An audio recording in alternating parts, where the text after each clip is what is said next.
And welcome in, everybody, to the Inside Edge Network. I am Eli Moon. To my right, your left, is Chad Bryan, and you guys are probably familiar at this point with seeing me and Chad, and that's a good thing. That's a very good thing. Thank you for tuning back in here to the Inside Edge Network as we continue our Cleveland Browns head coaching search, our continued coverage of that. And Chad, well, I wish I had some more news for you. We don't really. We know that Anthony Lynn's not seeming to be in the final three. Kind of feels like American Idol, where you vote and you get your top three. And I thought he did enough with that Rolling Stones song. I thought he might have been in, but he apparently did not. So yeah, apparently he cannot get any satisfaction. I got a fun fact for you here before we get into all this. So at Disney, right, they do like this American. I don't know if they still do, but they do this American Idol like vote. And get to the finale of the day, and then you get a golden ticket to go win. Go try to get on American Idol. My sister did that when we were at Disney. My sister doesn't really sing anymore, but she did that. They loved her, except for the fact that she wasn't old enough to be in the competition, and they told her that she wasn't allowed to be part of it. Yeah, that's still really impressive. That's impressive, though. Very impressive. She's saying, "Isn't she lovely?" by Stevie Wonder. That's awesome. I'll have to. I know. I'll have to have Papa Moon tell the story one time on Real Talk with Papa Moon. But crazy. Oh, that's cool, man. That's really cool. But I mean, I just don't understand with the Browns. I mean, we sat here and talked about it earlier. We had Robert Zicki from the main event here on the Inside Edge Network talking with us and kind of just figuring out the same thing together. Like, what are the Browns ultimately going to do? So we'll talk about that. But I guess, are you surprised? I asked you earlier that at 3 o'clock, were you surprised at no announcement? You said, kind of. I mean, and now there shouldn't be. And here we are at 10 o'clock Eastern time, and there's still rumors that there might be an announcement still. Chad, how do you feel? Are you surprised now that there's no announcement still? No. I felt like once we got to about 4:30, 4:45, the end of the news cycle for the day, I kind of felt like that might be it. I was a little surprised to see Mary Kay Cabot's tweet that Anthony Lynn is officially out. And I was also surprised to see that there may still be word tonight. That was about an hour ago when she tweeted that, maybe a little over an hour ago now. I don't know. At this point, at 10 o'clock Eastern, I don't know. Do you think we'll hear something tonight, or is it kind of over for the day? It's buttoned up. They're going to sleep on it, make the decision tomorrow, maybe grade the essays. I don't know. I mean, what are we doing? I'm not really sure what we're doing. I don't either. It's like, if Jim Schwartz, and we keep saying this, but, for those just tuning in, thank you for tuning in here first off on the Inside Edge Network. If you like what we talk about at the end, go ahead and give us a follow and a subscribe if you're on YouTube, and stay locked in here, because if the Browns don't announce a head coach tonight, we will be doing more coverage tomorrow, and excited to talk about that. But I don't know, Chad. It's like, if Jim Schwartz was your guy, wouldn't you have made him the head coach already? Once you went through the process and made it a little bit faster of a process, like the Bills just did with Joe Brady hiring internally. That's the biggest part that confuses me, is like, if it is Jim Schwartz, why is it taking this long? Which leads me to believe it's not Jim Schwartz, at least as the head coach. Yeah, I would be led to believe the same thing. That's that they're seriously considering an external candidate at this point. I don't think that it's not. Okay, we don't have to say. I guess I wouldn't say that it's not Jim Schwartz at this point. It's just that they're not doing the work on Jim Schwartz. Does that make sense? I don't think you have to do that much work on a guy who's been in your building for the last 3 years coaching your defense. I think you know who that is. I mean, my goodness, we talked about the communication in the building. I mean, Jimmy Haslam says there's no dysfunction. There's no lack of communication's fine. So they should know who Jim Schwartz is. I hope they do. I don't know. I don't think it necessarily says that it's not Jim Schwartz. I just think that they're doing that much work right now on Nate Scheelhaase and Todd Monken, and probably more so Nate Scheelhaase. I think that's where the decision is kind of held up right now. Because again, Todd Monken, I mean, he's been right here in the division. He's been in the building before. He's been with the Browns. You know who he is. I think you may have to do a little bit of research work to see maybe day to day what happened when he ran the offense here, ran the offense there, whatever. Just how much responsibility he had. I don't know. I mean, I just think that the majority of the work right now behind the scenes is being done on Nate Scheelhaase. Probably a lot of, I don't know. Do you give references in a job like this? I'm sure you do, right? Like, do you list like Ron Zook as a reference from Illinois. I don't know. They're calling Ron Zook up and going, hey, I love the Gators back in the day. Yeah. I mean, I'm not sure. I'm not sure what kind of work they're doing. Just, I guess maybe finding out how much of a hand he actually had and whatever goes on in the passing game for the Rams, right? I was watching Sunday. It looked pretty. I was impressed, right? Like I saw some things. I was like, okay, well that's innovative. If that's him, bring him here. Maybe we can get Jerry Jeudy open so we can drop that pass. I don't know. I just feel like that's where the majority of the work lies now. The Browns are doing their homework on Nate Shieldhouse. I feel like you know Jim Schwartz, Todd Monken to a lesser degree, but you still know him. So yeah, maybe that's a sign that Shieldhouse is their guy for now. Could change, but I think right now they're probably leaning heavy toward Nate Shieldhouse. Yeah, and that's why I keep thinking, exactly what you're saying. The homework on the Browns are doing their homework now on Nate Shieldhouse, and extra extended homework, I guess. And maybe it's because they're trying to figure out what staff it's going to look with Shieldhouse. Maybe we have this where tomorrow, if it doesn't break tonight, we find out pretty early tomorrow, whether it's early morning, maybe mid afternoon. Who knows? This is just my speculation that it could be Shieldhouse, and then they also announce, hey, at DC it could be Jim Schwartz. At OC, who knows? Who knows? Because that hasn't even been discussed yet. We keep talking about wanting an offensive mind as a head coach, but who's going to be like the offensive mind to the offensive mind? Right. That's what I think will get answered. Even here. Younger up and comer, right? Like yes. I mean, I'm 28, so somebody I guess like my age, a 28-year-old. Why not? I don't understand. I just with the Browns, it's so confusing, Chad, because here's the thing. It's like I don't know what their overall plan is. We've been saying that all day. It's like, okay, you want the offensive mind, right? But what's your plan after that? Like, we don't know. At one point we were discussing if it's Anthony Lynn as the head coach. He was a long shot, was the rumor that he may get an opportunity. We have kind of found out, through Mary Kay Cabot of Cleveland.com, just saying her report saying that it's between the final three of Todd Monken, Nate Shieldhouse, and Jim Schwartz. So I'm still firmly standing my ground in terms of I think it is a failure if it's Todd Monken. I truly, truly do, because you look at the numbers. In 2019, when he was the offensive coordinator here, we were bottom half of the league in a lot of statistical numbers offensively. Not good. And I know there was a lot of dysfunction, obviously, in 2019 here. It started to kind of unravel not long after that. I get it. Yeah. But you have 3 years as the Baltimore Ravens offensive coordinator, and the last year wasn't very successful, obviously. I know Lamar was injured for times of the season, but also Lamar Jackson, you hear reports that he necessarily, or Tom Monken, they didn't have a great relationship together. And that's something that would be concerning, because if you can't get along with Lamar Jackson, like, who are you getting along with? I mean, the guy is so likable. It's right. I don't know. And that's hearsay. Those are just reports, coming out, but I don't know.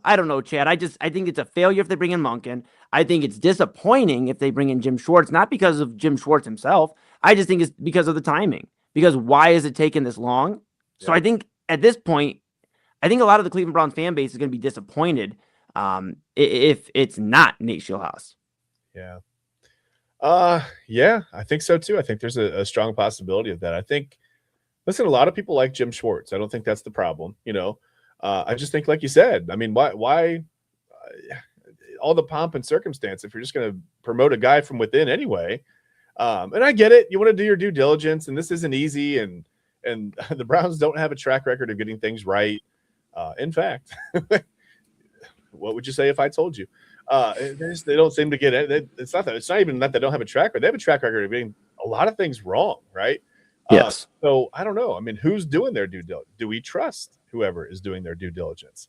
For a while, we had to wonder if Paul DePodesta was in on these decisions, right?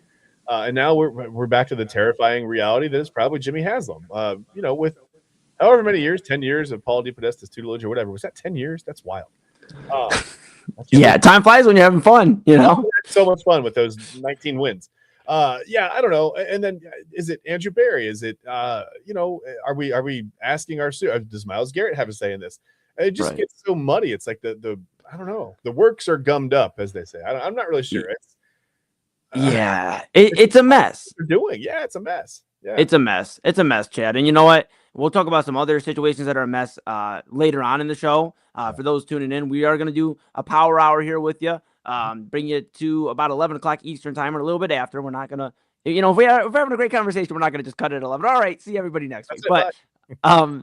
we are going to have a conversation here about a Hall of Fame coach, potentially, because he's not there yet, per reports. So we'll talk about that later on in the show.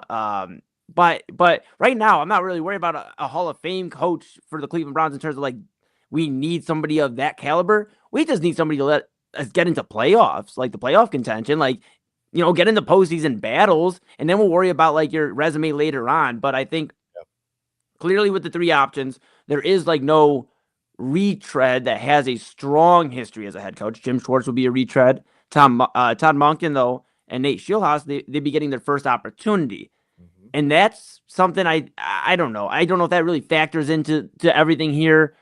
Jim Schwartz, obviously, he did coach Detroit, back in, 09 into the early, 2013. So I don't know, Chad. I feel like we just keep saying, like, I don't know when we finish our points, but it's because the Cleveland Browns have left us so baffled with what they've done. The Buffalo Bills have concluded their head coaching search very quickly. The Pittsburgh Steelers have concluded their coaching search very quickly, and they seem very pleased with Mike McCarthy, who was pretty emotional in his press conference today, just talking about coaching his favorite team, his home team.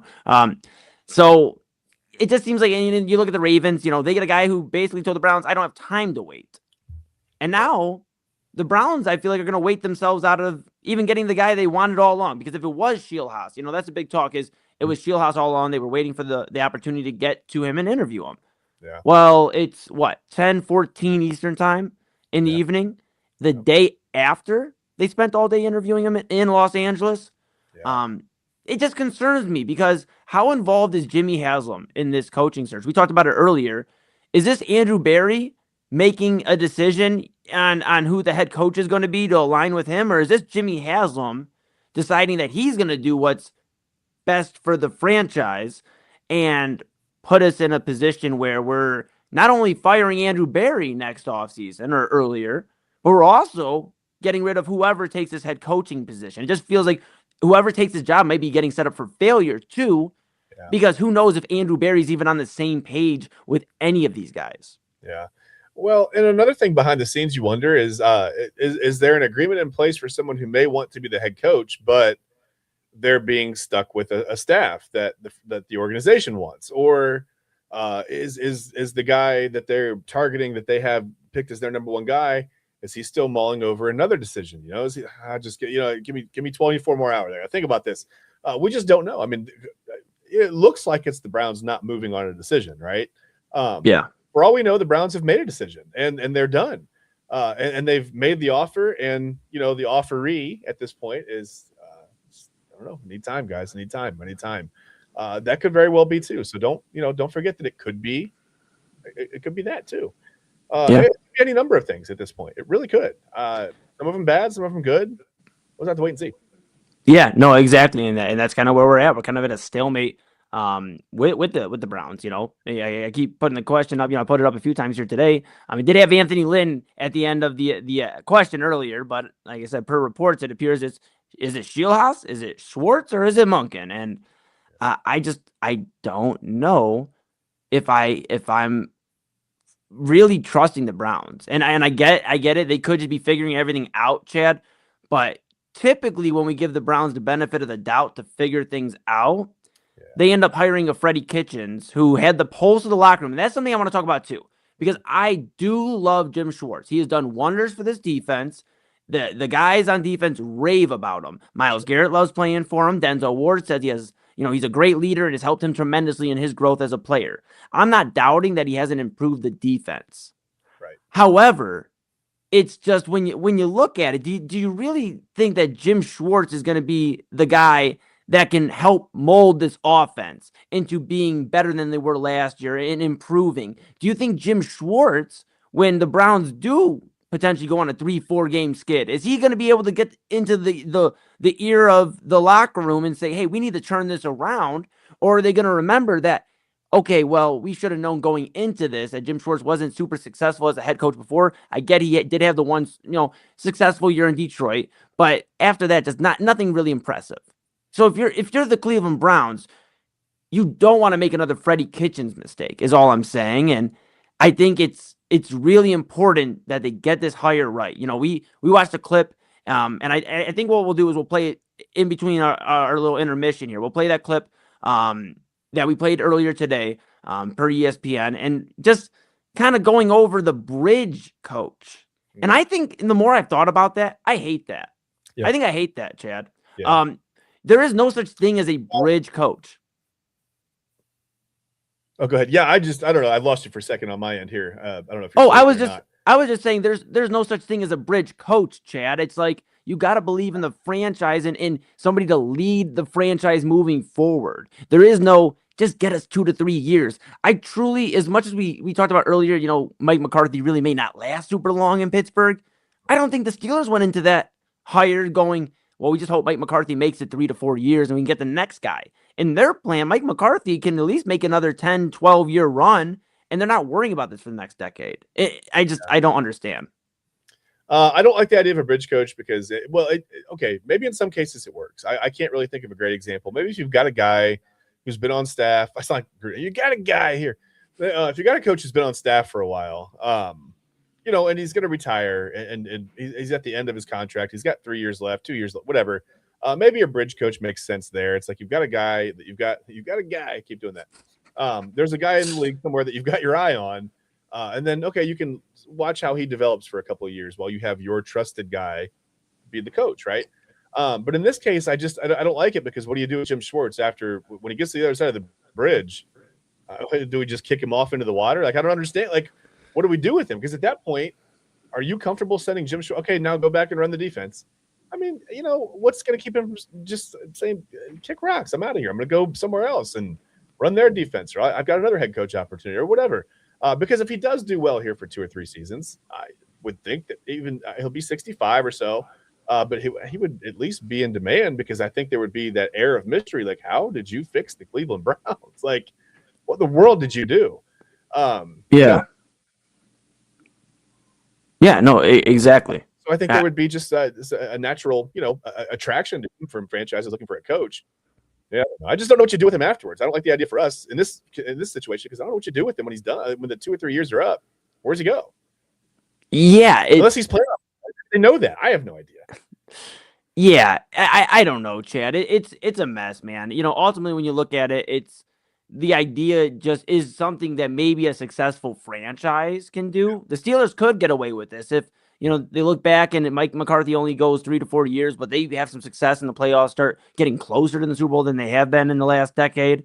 Yeah. Then you know what? Nobody's gonna really say too much as long as the Steelers nail the next, 15 to 20-year head coach for the franchise. The Cleveland Browns, however, cannot be the smartest guys in the room. They can't try to be the smartest guys in the room. I'd love it if they were, but they can't try to be. Yeah. And like the idea of a bridge coach is for a successful franchise to get to the next era. We need somebody that's going to create an era, and we haven't done that. And really, it seems like when you break it all down, the only guy that makes sense to create a new era and timeline wise is Nate Schilhaas.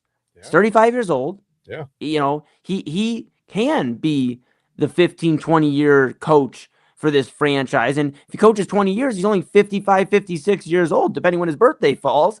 Right. I mean, the guy could literally be coaching here for the next 20 years. And I know that's a big, big if, and we'll see if he even gets the gig.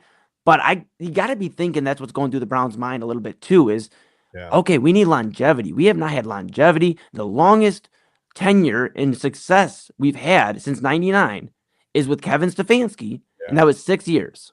And that ended with 8-26. So yeah.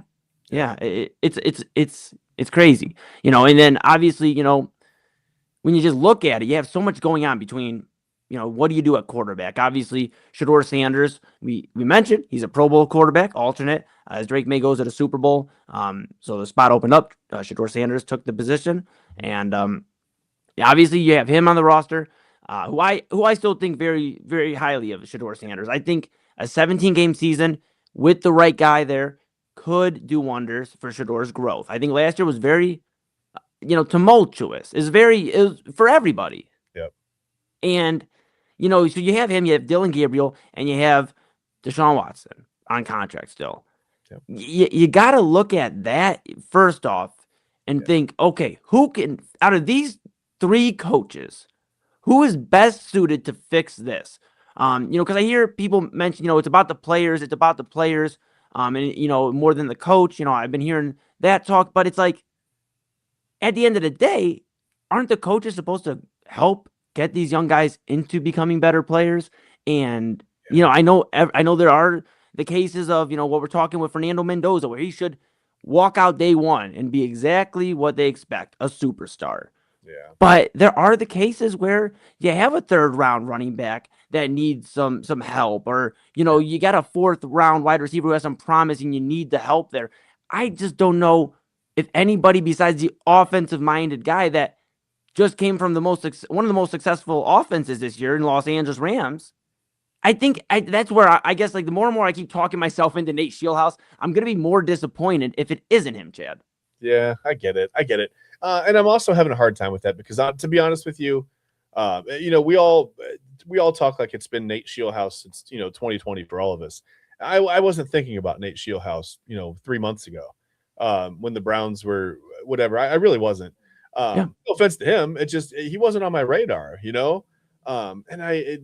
were just starting the talks, I guess, on the show, on the Sunday preview show. It's like, okay, if Kevin Stefanski is gone, if he's fired, who should be the guy? Who is it? And we never really had a concrete answer. It was just like, well, who knows what the Browns would even do? And now that we're in the middle of it, we still don't know what the Browns are going to do. And it's, if nothing else, they're consistent, Eli. The stuff that gets leaked is really not useful. In fact, I think sometimes it's almost harmful, right? Like the personality tests and the whatever. If that's true, first of all, we've talked. I don't know what that is. What do you? You gonna? I don't know. And what's the purpose? Yeah. What to say about it? It's just so weird. And who knows? Maybe other franchises do it, but it just doesn't get leaked. I don't know. Maybe the Browns aren't that weird for it, but it feels weird, right? It feels like everyone's talking about it like it's weird. It feels like most franchises probably don't do that, right? I started thinking about, well, how do you go about interviewing a candidate for head coach? I mean, what do you say? When can you work? Okay, first shift, Monday through Friday. You got to work a Saturday. Like, what do you do? It's not like your normal job interview. So what do you say? Yeah. If I have any strengths, it's that I'm too humble. I'm too hard of a worker, John. Like, what? I don't know how those interviews go. I have no bearing on that. So I just don't know what's weird, what's normal, what's different, what's new. I just know the Browns, it feels like they're dragging their feet. It feels like the longer they think about it, the more they're going to overthink it, to me. Yeah, and that's ultimately like what you just said. They're going to overthink the situation. It feels like it's overcompensation with some of the things they're doing in this interview process. Like, why are you doing all this? But it doesn't seem like we've heard about this for any of the other coaches you've hired. Kevin Stefanski, Freddie Kitchens, Hugh Jackson. The list goes on, right? Names continue. But why haven't we heard about this? Why are they being so extensive or, overcompensating? Like, they're almost it sounds like they're in fear of their own judgment, that they have to have like these tests ran through and like calculated, like they're like it sounds like analytics all over again is what it truly sounds like. And that's what I'm fearful about. I just hope they get it right. Obviously, as a Browns fan, I hope they get it right. But we've seen this story before. We've seen it where they just continue to think they're the smartest guys in the room, and that's how Baltimore gets Jesse Minter. That's how Joe Brady elevates to the Buffalo head coaching position, and that's how you miss out on all the guys you were looking for. Grant Udinski goes back to Jacksonville, and I get they gave him a pay raise, but I'd imagine the head coaching position for the Cleveland Browns has got to be close, if not more than the Jacksonville OC position. Yeah. So that speaks volumes, I feel like, in a way, too. And I know there's a bunch of reports of, he didn't think he was getting the job. Well, here we are a day later, and there's 3 candidates, and I don't know if any of them even wrote no at this point if they got the job. Who knows? So we'll Who see. knows? Yep. We'll see. That is your Browns update as of right now. It's Shieldhouse, Oh yeah. Monken, or Schwartz, And like I said, we'll continue to break this down here on the Inside Edge Network. Make sure you follow us on the Inside Edge Net. If you're tuning in right now on Twitter or X, go ahead and give that follow button. YouTube, give the subscribe button so you know when we go live. Hit that bell. And if you have a comment on who you think the Browns head coach should be, or any NFL Or head should coaching, or shouldn't be, exactly, or any NFL head coaching carousel moves, anything you feel, anything you feel strongly about NFL related right now. We're talking a lot of football tonight. So go ahead and send some thoughts in the comments. We'll post it on the screen and we'll address it. So yeah, with that being said, Chad, what if I told you that there's 3 NFL head coaches that are first ballot Hall of Famers, and that there could have been a 4th this year, but the list will remain at 3. Would you be shocked if I told you that name that could have been on the list is New England Patriots legendary coach Bill Belichick? Listen, okay, all the gates aside, okay, I don't really care about your gates. No offense to Bill Gates, he's fine. I don't know him very well.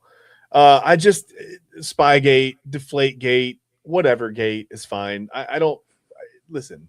If Bill Belichick is not a first ballot NFL Hall of Fame head coach, I don't know how anyone could ever be again. I don't know how anyone could ever even ascend to the heights to even be considered for the Hall of Fame again, Eli, if he's not a first ballot, unanimous first ballot Hall of Famer. 8 Super Bowl titles, right? Countless. 2 different dynasties with the same team and with the same. I get it. Oh, it was Tom Brady. That's fine. I guess we have a little bit of evidence when Tom Brady went and won one with the Buccaneers. You could say, okay, it was probably mostly Tom Brady, but still, this is to me. When your name is synonymous with the sport that you have contributed to, when you literally can't say a person's name and not think of the sport, or when you can't say a sport and not think of that person's name, when you say New England Patriots, just say that you can't not think of Bill Belichick. You say the Super Bowl immediately, like Brady and Belichick, it pops into your head. Yeah. I don't know how. I'm lost. I can't even think of words right now, Eli. Yeah. No grudges and your your emotional feelings aside about the gates or whatever. I just don't understand how this man is not a first ballot Hall of Famer. It should be unanimous.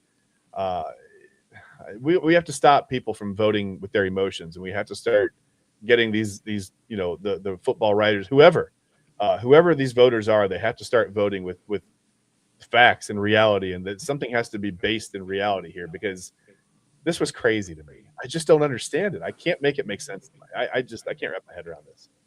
Me either. And, per the report from Adam Schefter, ESPN's Adam Schefter, Bill Belichick, you see in the bottom of the screen, will not be a first ballot NFL Hall of Famer. He's left out of the 2026 Hall of Fame class.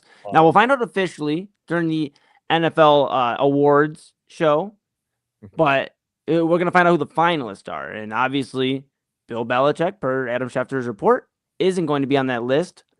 There's an interesting thing I want to bring up here. We're going to talk Belichick after the break here. We are still going to, as said, we're still going to play that Browns video from ESPN. We played it this morning, or afternoon, rather.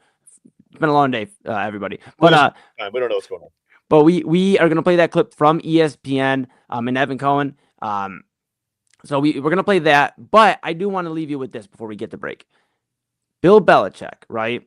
Not a first ballot Hall of Famer. There's 3 coaches. And I want everybody to if you think you know who it is, put it in the comments. There's 3 coaches that are first ballot Hall of Famers. Don't Google it either. Don't cheat. And don't Google it. Yeah, come on.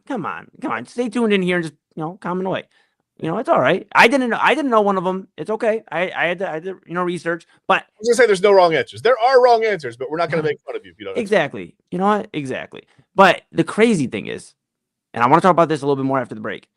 Robert Kraft is in this same Hall of Fame eligibility class, and we'll find out. We haven't heard if he got enough votes, but we'll find out if the Patriots owner is going to be a Hall of Famer. And I think it would be so crazy the same year that Bill Belichick didn't get in, that the guy who has seemed to become his nemesis after their success together does get in. That'd be nuts. You know how billionaires are. Eli, did he massage the system? Uh-oh. Oh, oh, Take oof. that to 10. Well, with that being said, we're going to talk more Bill Belichick, Robert Kraft, Go back. and yes, we will reveal the 3 NFL head coaches that are first ballot Hall of Famers. May shock some of you, may not, but we'll get back after that. This is going to be a clip from ESPN's Evan Cohen talking this, recently here in the last few days about the Browns and the bridge coach, and if they may accidentally mess this up into where they get it right. No, it sounds kind of crazy, Chad, and everybody out there listening, but listen to Evan Cohen, and he'll go ahead and go over this with you. And we'll be back after the break talking more Belichick, Kraft, Hall of Fame, and we'll probably wrap up with some more Cleveland Browns talk because they're driving us crazy. See you guys in a bit. So far, to my knowledge, based on reporting, Grant Yudinsky, the offensive coordinator of Jacksonville, Mike McDaniel, the now offensive coordinator of the Chargers, former head coach of the Dolphins, and Jesse Minter, the now head coach of the Ravens, former defensive coordinator of the Chargers, have all turned down Browns interviews. So let's start with the Cleveland Browns. Do you believe they're going to screw this all up because nobody seems to want this job? I'll answer your question with a question. Okay. What have the Cleveland Browns done in the past decade plus that would lead me to believe that they will not screw this up? Okay, so this is my answer to that question then. I think the Browns have screwed this up so much they're going to end up with the right guy. Let me say that again. I think the Browns have screwed this up so much that they're going to end up with the right guy. Explain. Okay. I believe, and I've been saying forever, that there is a such thing as a bridge head coach. And we're going to get into this because Ryan Clark, ESPN NFL analyst, believes that someone already hired is that. So we will get into that in a little bit. But I have said for years, there's a such thing as a bridge head coach that no one wants to acknowledge. It's how do we find a guy to coach our team when we know we're not ready to win, and we also aren't going to ruin the guy or the team as a result of the hire, and we are also going to roll the dice and say maybe he could be good. Okay, Nate Scheelhaase, your guy, because he went to Illinois, was your quarterback. Yep. Not when you were there, right? Or was right after you were there? Right I after. think. Right after you were there, if I'm not mistaken. Yes. Kirk Kittner was there when you were there. Who was? Now that I'm Juice Williams, baby. Okay, Juice Williams. I wouldn't know Juice that guy if he Williams. walked in here. Anyway, so this guy was a former Illinois quarterback. He's 35 years old. He spent a couple of years calling plays for Matt Campbell at Iowa State, and he's been, for the last few years, on the staff of Sean McVay with the Rams.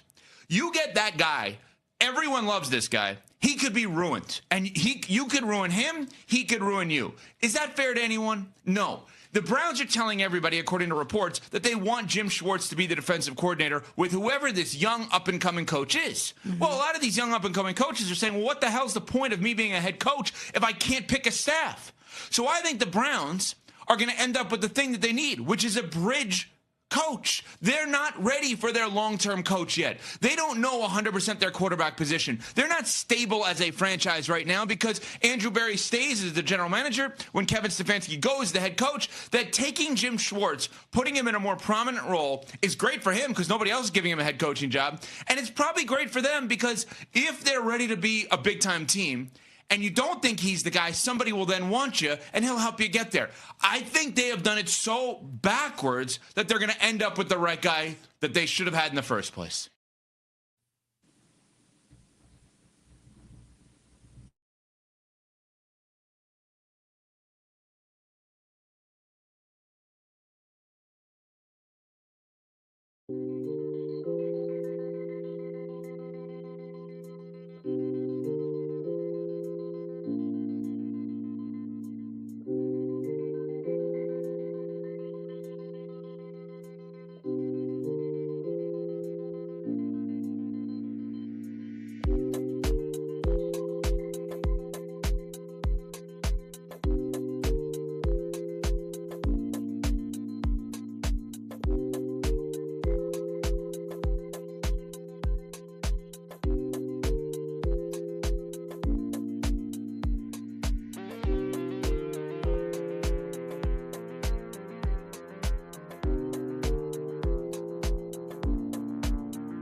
And welcome back, everybody, to the Inside Edge Network. To my right, your left is Chad Bryan. I am Eli Moon. We've been with you here the last few days. Last night, going over a recap of the Cleveland Browns head coaching search. And we are still waiting for them to announce their next head coach. It seems to be between Los Angeles Rams passing game coordinator Nate Scheelhaase, the current Cleveland Browns defensive coordinator Jim Schwartz, and former Baltimore Ravens offensive coordinator Todd Monken. So, yeah, a lot to be discussed there. Again, if there isn't a head coach announcement here in the next 20 minutes or so, before we conclude this power hour of the Inside Edge Network coverage of the Browns search for their head coach, we'll be back with you tomorrow, Chad and I, and we might even have some more friends from the Inside Edge Network join us as well. So stay tuned there. But Chad, I got a bone to pick, and we kind of talked about it before the break. For those just tuning in, there was a report that came out earlier today, really about mid-afternoon, right after we got off the air, dang near earlier today. Yeah. And it was about Bill Belichick. And usually when, you hear Bill Belichick, you think of like, okay, he's a 6-time head coach, Super Bowl champion. He's won 2 Super Bowls as an assistant. He even spent some time here in Cleveland and had us doing pretty well for a moment before all that stuff happened. And the Browns didn't get to play in Cleveland for a little bit. Just a lot of success. And you think of football, you think of the NFL, you think of Bill Belichick when you think of coaches. So I was shocked, and when I texted you about this, you seemed equally as shocked that Adam Schefter, ESPN's Adam Schefter, reported that Bill Belichick will not be a first ballot NFL Hall of Famer. He's left out of the 2026 Hall of Fame class. He needed 40 out of 50 votes. He needed 80%. That's the qualification. So at least 11 voters deemed him not worthy of being a first ballot Hall of Famer. There's a lot of stuff, a lot of smoke, kind of rising around this whole thing. Was there, a plan to keep him out of the Hall of Fame? It seems odd that Robert Kraft is a semifinalist and he may be, be a Hall of Famer before Bill Belichick. It's a lot to unpack. I guess, like you talked about a little bit before the break, I do have a trivia question that I will announce here a little bit later, but just more on Bill Belichick. I just think it's crazy that we're living in a world where Bill Belichick may not be or isn't a first ballot Hall of Famer. So what does that mean for Tom Brady? I've seen that asked on Twitter. I've seen, also throughout social media, just, various people asking the question, is Tom Brady, I want to give Dale Whitten actually like credit on that. Dale Von Whitten. I saw that from him. That's where I first saw from on Twitter. Him saying, well, this means Tom Brady can't be a first ballot Hall of Famer, right? By these metrics, he was also involved in Spygate and Deflategate. He was a quarterback that won those Super Bowls, and so if that's what that means, then none of them, then Brady, Kraft, or Belichick, which sounds silly to say. So it's even crazier when we're talking a world where Kraft could get in this year. Brady's undoubtedly a first ballot Hall of Famer. So it's just crazy to think that the same sentence could have been said for Bill Belichick. He's undoubtedly a first ballot Hall of Famer, but he's not, Chad. He's not. I am confused, Eli. I just don't understand. Like you said, I just don't understand how we live in a world where someone who dominated the sport to the tune of, 8 total Super Bowl championships and just 2 different runs with the Patriots at different times where, where they were completely dominant, just about almost as dominant as you can be. I mean, as dominant as anything we've ever seen, really. I don't understand how he is not a first ballot Hall of Famer. I just can't make it make sense. I get the personal grudges, but none of this stuff should be active when we're talking about voting for the Hall of Fame, right? Like, this can't be billionaires infighting and being jealous of each other and whatever, right? It's not that. This is, I don't know who votes on these things. We saw Bill Polian allegedly as a voter. Do we have names? I mean, we don't have names of the people who specifically didn't vote him in, but who's on the list? I mean, can we find that list of voters? Can we try to narrow down? Like, can we sleuth it? Can we put it out on the internet? You know what I mean? Like, people are like, oh, okay, well, this connection, 6 degrees of separation here means this guy didn't vote for. I'm sure we can find that out, but I just don't understand. What else? What else could Belichick have done? And I get some people say, well, don't cheat. Well, I mean, how much of that is proven to have really affected anything? I mean, I don't know. I'm lost on it. I guess I understand the Spygate. I'm not sure I understand the Deflategate part of it so much. I mean, that really had nothing to do with Belichick, right? Was he in on that? I mean, was he over there deflating the balls under the tent? Like, I don't know if that was him. I like what, like sucking the air out of him. Here goes, you know what I mean? We're on to them. I mean, it wasn't happening. I don't know. I just don't get how. Whatever. I don't know, Eli. I mean, what do you think happened? Is it a personal grudge? Is it a business type of grudge? I mean, what is it? I mean, is it jealousy? What are we doing? It's hard to tell, Chad, right? It's hard to tell, but there have been reports coming out from multiple sources per ESPN. I'm actually reading, an article I have here pulled up from Mike Florio of Pro Football Talk, he's summarizing from ESPN. Matt Verderam, I hope I did not botch that, but he's of SportsIllustrated.com, SI.com. I want to give him credit because he did give Bill Polian a call because there was rumors going around that Bill Polian had influenced he was formerly with the Bills and the Colts. He influenced voters to not vote in Bill Belichick because of the things we're talking about, Spygate and Deflategate. Bill Polian told SI.com, told ESPN.com that he heard a couple of other voters float that idea. But he also mentioned, I was shocked to learn Bill didn't get in. He deserves to be in the Hall of Fame. But there's also in quotations here from Pro Football Talk, the headline is Bill Polian tells ESPN he can't recall with 100% certainty, the quote being with 100% certainty, whether he voted for Belichick. Which, if you can't recall, if you just voted for this recent Hall of Fame class, that just seems very, very odd to me. Now, listen, he's not going to pass the Browns personality test. We know that. He can't fill in the circles and remember what he's doing. He's not going to pass that test.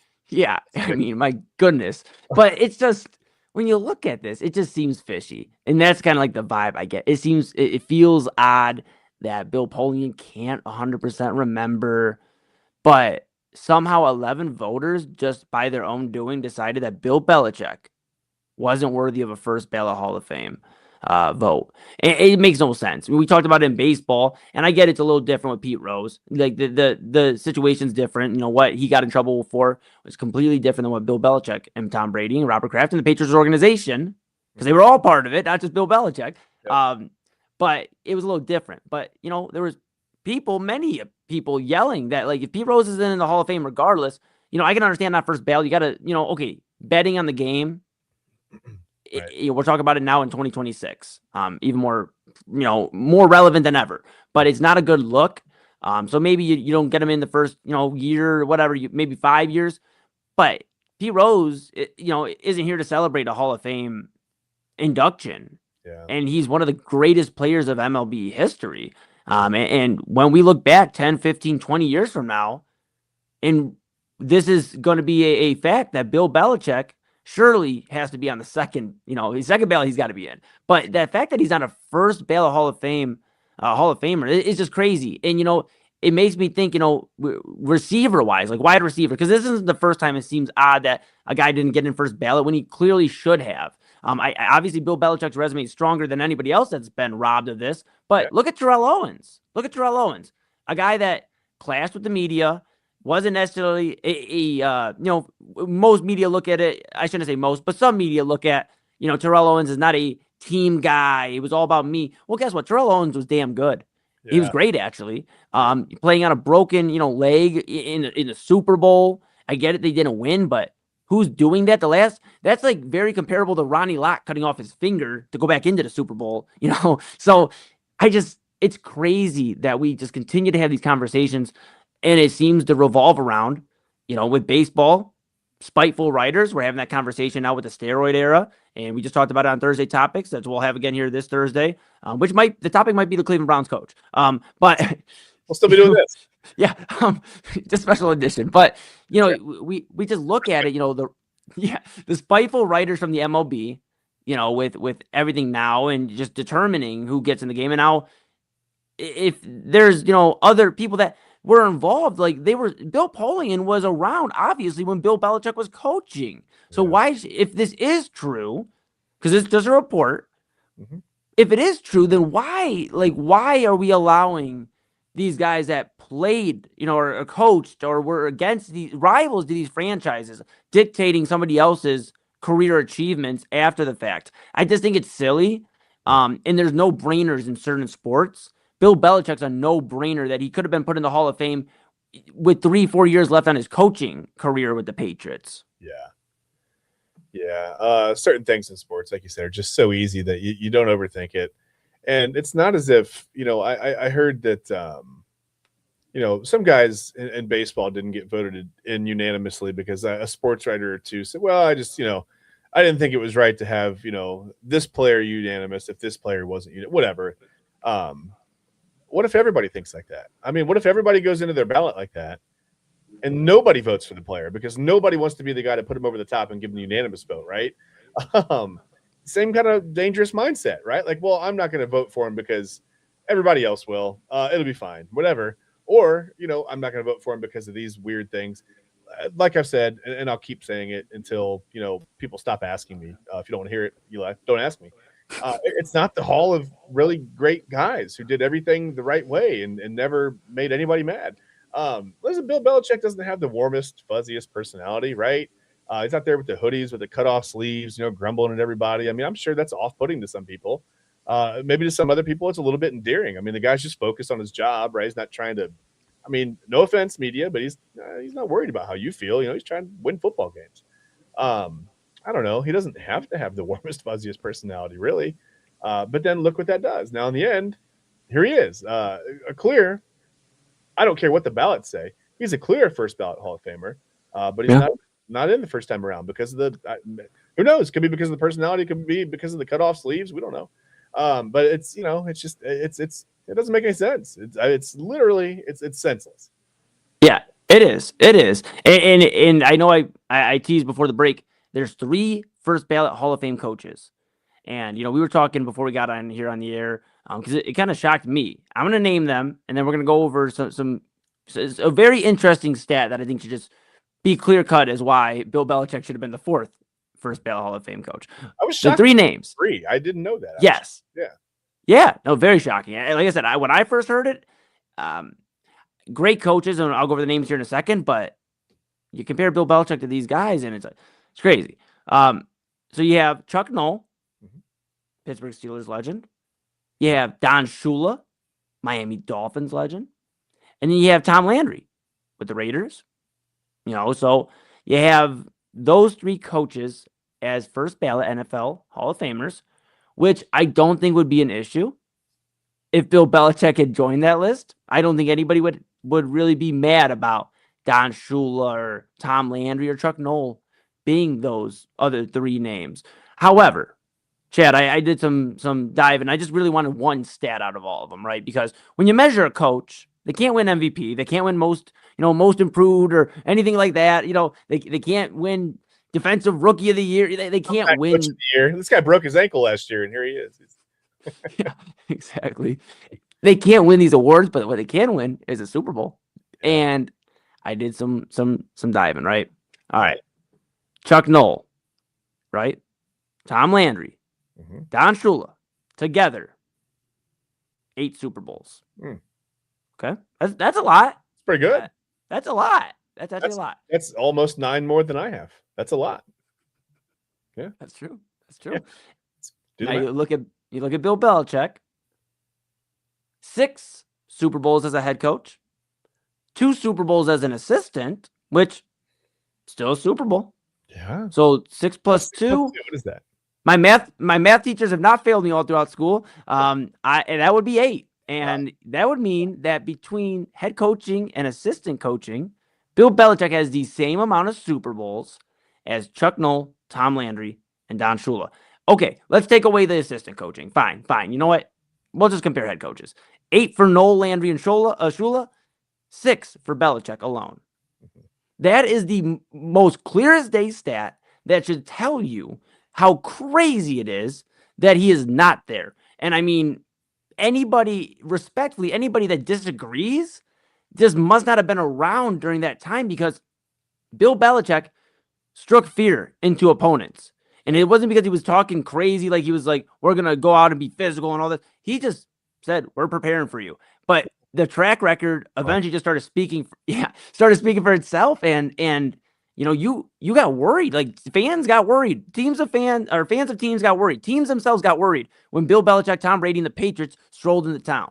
Yeah. No matter it was the early Brady years, whether it was middle Brady years, or even at the end of his Patriots run. Yeah. Belichick had that team rocking and rolling. And I know the big talk after Brady left New England was maybe it was Brady all along. And you know what? I think that really discredits Belichick because Brady is a great quarterback. Yeah. But Belichick is still a great mind. And I know the last few years in New England weren't pretty. And that's why they moved on. And that's why it seems like some dysfunction that came out, obviously, between Robert Kraft and Bill Belichick. Yeah. But the big thing here, Chad, is Bill Belichick has had success almost everywhere he went for an extended period of time. He's hoisted the Lombardi Trophy more times than any other coach. Yeah. Yeah. And that's just it's crazy because anybody watching that era of Patriots football knows how important that history, that era of the NFL is. Yeah. I mean, that's yeah. Yeah. I don't get it, Chad. And we even have we have a viewer here chiming in, the Super Brothers, and he said they said rather Belichick brought fear for almost 40 years as a head coach and DC. Yeah. And the Super Brothers, we agree with you. We agree with you. Absolutely. Yep.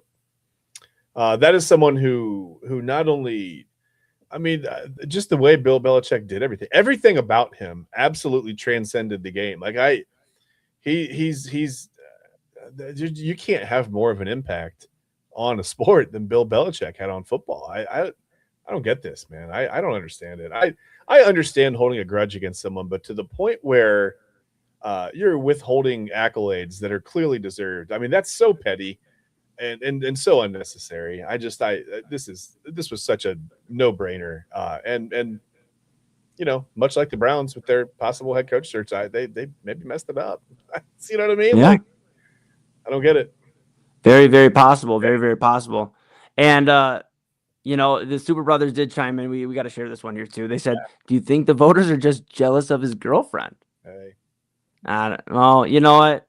We can't speculate on that one, Super Brothers. But I texted you earlier, Eli, and I said, "Listen, some of these billionaires, right? They've got to be jealous of each other. That's what drives the need for more, right? I don't want to say greed, but that need for more. It's like I've got to have more than you. You've got 3 Bentleys. I need 4. Whatever. You've got a private plane. I want a bigger private plane. With a chef or whatever. I feel like there's that little bit of like, you've got this. I want it. I want more. I want to one up you. What better way to one up a guy than make sure he doesn't get to the Hall of Fame as first ballot, right? Yeah, and I definitely think the Jordan Hudson, the conversation between his girlfriend or whatever. I don't know if that's it. I think people just truly don't like Bill Belichick. The media didn't like him. A lot of people that went against him, like Bill Polian, we mentioned his name, didn't like him. I think that's really the big thing. And we appreciate you chiming in, the Super Brothers. Make sure you go ahead and hit subscribe so you can keep chiming in with us. They did add one more follow-up. I know we're about to get out here in a few moments here, Chad, but they said also the Super Brothers, also all the Hall of Fame ballots for all sports need to be changed to a yes-no format as opposed to just putting a name down. So Fair. maybe some change on the ballot. Thank you again, Super Brothers. What if we just put stats up? What if we just put numbers up? I mean, you're going to know who some guys are. It's going to be so obvious, but yeah, I mean, there are just some numbers you couldn't see on a paper and vote against, right? I mean, how do you? Yeah. You should lose your vote. It's yeah, unbelievable. Whatever. Yeah, it's crazy. It's crazy. I mean, we could talk about this on Thursday. It still won't make any sense. We could talk about this 3 months from now. It won't make any sense. Never. It just won't make sense. I won't even believe it when they say it. Like when they announce at the NFL award show that like here's the final, or the finalists. Here's your Hall of Fame. Where's Bill Belichick? Just crazy. And it does make me think. Like truly. Like I brought up, I've been seeing around here or social media. What does it mean for Tom Brady? Are they going to try to do the same thing to him that they just did to Bill Belichick? Yeah. And, right now, what does this mean for Robert Kraft? We just find out everything the Patriots did, and it's just, it didn't mean anything. I don't get it. But I mean, I guess we'll never understand, and some things aren't, I guess, meant to be understood. And that's surely one of them. So yeah, want to thank the Super Brothers for chiming in there, giving us some interaction. Thank you. Like I said, come on back. We'll be talking Cleveland Browns coaching search tomorrow in the NFL coaching carousel. So even if you're not a Browns fan, we'll be covering the NFL in great length. And yeah. And I was going to say, Eli, we'll have an idea of whether or not the Browns feel like they may have messed this thing up by when they announce it, right? If it's tomorrow morning during the news cycle, they're going to be proud of it. If it's Friday at 4:30, they're going to be like, we booted it. Let's get it out there, and then we'll go home for the weekend. We'll come back on Monday. Maybe something will happen. It'll blow over. You know what I mean? Like we'll get kind of a feel for that, I think, by when they release it too. Oh, well, the Pro Bowl is this weekend. So maybe the Pro Bowl creates the buzz. Who knows? Maybe. Who knows? Who knows? Hopes. With that being said, we have been with you for going on about 3 hours here today. We'd love to give you some news on the Cleveland Browns head coach, but we don't have that here for our Cleveland fans out there. But for our NFL fans, we wanted to just obviously go over our thoughts on the Bill Belichick situation as that broke, like I said, right basically after we got off the air, the report came out. Just crazy. And so we wanted to talk about that here with all of you. And yeah, a lot of people won't say it, but I feel for Patriots fans tonight because they got robbed. Yeah. That's how I feel, Chad. And if yeah, absolutely. And if Rob was here, he'd be mad that I said that because he'd be like, they have all the Super Bowls and everything still. But, I just mad because you used his name in that statement. He's like, you'll call it Rob. That's terrible. I don't want to do that. Yeah. With that. Yes, Rob Rizicki, my guy on Main Event. You can check us out Sunday evenings. You could also check Chad Bryan out on weekend Saturdays. He's aiming for a time slot 11 to 1. Is that right? 11 to 1. Yeah, we'll be going live somewhere between 11 and 1. Perfect. Saturdays now. Perfect. Chad Bryan and TK Dandridge. That is legal formation with the fellas there on the weekend. Now they'll be your morning, early afternoon Saturday action. And you got Real Talk with Pop Moon Saturdays at 5 p.m. I produce that show. And then, like I said, Main Event Sunday, Rob Rizicki, Double Anthony Alford.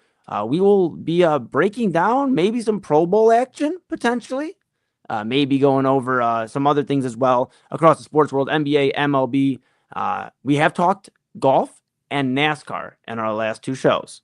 So there you go. We'll see what we got. But with that being said, thank you so much to everybody for tuning in to the Inside Edge Network. Go ahead and give Chad a follow at Real Chad Bryan, myself at the man they call Moon. That is just for a heads up. That is on Instagram. That's primarily where I do a lot of my work. Where you'll see me with LaHale, my music collective, and then Inside Edge Network. So that's where you'll find me. That's where you'll find Chad at Real Chad Bryan. The Inside Edge Network at Inside Edge Net on all the socials. If you've been tuning in, and there's a lot of you, thank you so much. Hit that subscribe button if you're on YouTube and hit the bell so you get the notification when we're live on Twitter or X, whatever you call it nowadays.